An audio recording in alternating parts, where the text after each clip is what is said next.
வேலைக்கு போகிறேன்னு சொல்கிற? இதெல்லாம் நம்ம குடும்பத்துக்கு சரிப்பட்டு வராதுமா. டேய் கார்த்திக், உன் பொண்டாட்டி நம்ம குடும்ப கௌரவத்தையும் மானத்தையும் வாங்கிட போறாடா. கூட்டிகிட்டு போயிட்டு புத்திமதி சொல்லு. போடா. அவருக்கு நான் வேலைக்கு போகிறதுல எந்த பிரச்சனையும் இல்லை மாமா. இவனுக்கு எந்த பிரச்சனையும் இருக்காதுமா. நாளைக்கு சொந்தக்காரங்க முன்னாடி நான் தான் போய் நிற்கணும். அக்கம் பக்கத்தில் கேட்குற கேள்விக்கு நான் தான் போய் பதில் சொல்லணும். இதெல்லாம் சொன்னால் உனக்கு புரியாதுமா. அவனை என்னம்மா பார்க்குற? அவன் சின்ன பையன், நல்லது கெட்டது அவனுக்கு தெரியாது. இந்த வீட்டு பெரியவங்க நாங்கள் என்ன சொல்கிறோமோ அதுதான்.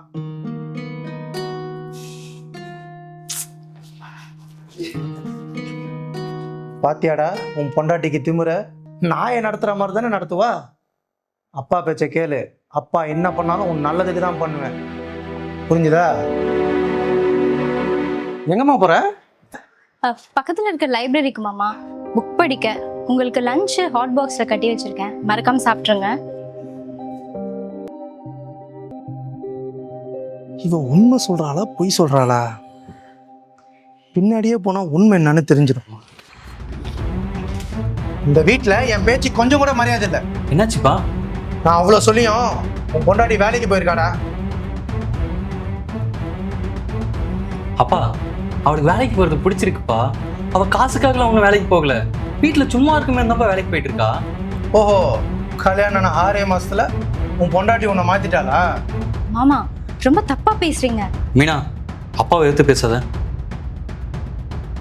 இங்க பாருடா, பொண்டாட்டினா வீட்டுக்குள்ளதான் இருக்கணும். உங்க அம்மா சாகிற வரைக்கும் நான் சொன்ன ஒரு வார்த்தையை மீறி மறு வார்த்தை பேச மாட்டா. ஏன்னா அந்த அளவுக்கு நான் அவளை கைக்குள்ள வச்சிருக்கேன். ஆம்பளைன்னா பொண்டாட்டியை கைக்குள்ள வச்சிருக்கணும். அப்பதான் வீட்டுக்குள்ளேயும் வெளியும் நமக்கு மரியாதை கிடைக்கும். அப்படிப்பட்ட மரியாதையே எனக்கு தேவையில்லப்பா. 35 வருஷமா நீங்களும் அம்மாவும் ஒன்னா தானே இருந்தீங்க. அம்மாவுக்கு எது பிடிக்கும் எது பிடிக்காது உங்களால சொல்ல முடியுமா? சொல்லுங்க. சொல்ல முடியாது.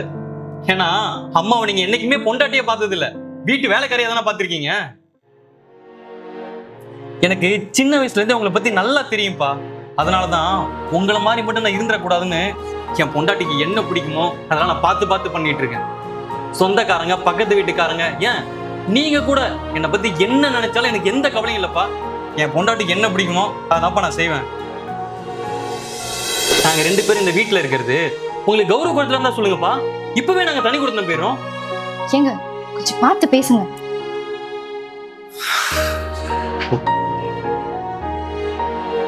அப்பா, நான் ஏதாவது தப்பா பேசுனா மன்னிச்சிருங்கப்பா. சாமினா.